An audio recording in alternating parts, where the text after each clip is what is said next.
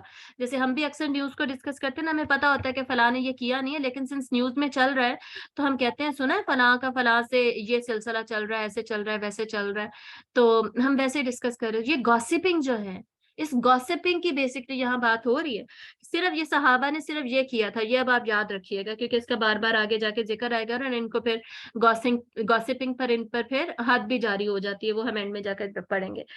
تو مستہ کہتی ہیں تمہیں نہیں پتا کہ کیا ہو رہا ہے؟ تو حضرت عائشہ کہتی ہیں نہیں. تو مستہ نے پھر سارا واقعہ بتایا کہ جب سے تم لوگ واپس آئے ہو یہ افواہ پھیلی ہوئی ہے، یہ باتیں ہو رہی ہیں، اور مستہ نے بھی یہ باتیں کی ہیں، صرف کی ہیں یہ باتیں، ٹھیک ہے. تو اس پر حضرت عائشہ ایک دم سے نیچے ہی گر گئی، جیسے بے ہوش ہونے کی کیفیت ہوتی ہے نا، کہتی ہیں کہ میں بے ہوش ہی ہو گئی. اور پھر مجھے گھر میں لایا گیا، وہی اپنے ہی روم میں، اپنے ہی حجرے میں، اور میں مزید بیمار ہو گئی، اس سے بھی زیادہ بیمار ہو گئی جتنی پہلے بیمار تھی. پہلے تو بخار تھا نا ان جنرل، اب کیا ہے، اب دل کا درد ہے، اب اندر تکلیف ہے، جذباتی طور پہ ہرٹ ہوئی ہیں. تو جو لوگ کہتے ہیں نا کہ یہ مینٹل النس کچھ نہیں ہوتی، تکلیف ملے، ڈپریشن ملے، یہ کچھ نہیں ہوتا، اس سے کوئی مسئلہ ہی کوئی نہیں ہے، انسان برداشت کر سکتا ہے، بس انسان صبر کرے، ایسا نہیں ہے. یہ چیزیں افیکٹ کرتی ہیں انسان کو، دوسروں کی کہی ہوئی باتیں، دوسروں کی دی ہوئی تکلیفیں، ایموشنلی جو ہمیں ہرٹ کیا جاتا ہے، سائیکولوجیکلی جو ہمیں ہرٹ کیا جاتا ہے، ہم پر امپیکٹ ہوتا ہے، مینٹل النس ہوتی ہے. اور اس کی وجہ سے، سائیکولوجیکل النس کی وجہ سے فزیکل چینجز، کیمیکل چینجز آتی ہیں باڈی میں، آئی ہیں تبھی وہ بیمار ہوں گے نا. دوبارہ بخار ہو گیا ان کو اتنی زیادہ ٹینشن لے کے. تو جو کہتے ہیں نہیں جی ٹینشن پہ صبر کرے کچھ نہیں ہوتا، کوئی نہیں، ڈپریشن کوئی چیز نہیں ہوتی وغیرہ، یہ سب غلط ہے، ٹھیک ہے، ہوتا ہے، یہ سب ان ریئل ہوتا ہے، اور اس سب کا علاج بھی ہے، علاج کروانا چاہیے. اگر ٹانگ پہ کسی کے چوٹ لگ جائے تو وہ کیا صرف صبر کرے گا یا علاج بھی کرائے گا؟ وہ صبر بھی کرے گا ٹانگ پہ چوٹ لگنے پہ، ساتھ ساتھ علاج بھی کرائے گا. اسی طرح جب اس طرح کا کوئی معاملہ کسی کے ساتھ پیش آتا ہے، سائیکولوجیکل اور ایموشنل اور مینٹل النس اس کی وجہ سے ہو سکتی ہے، وہ صبر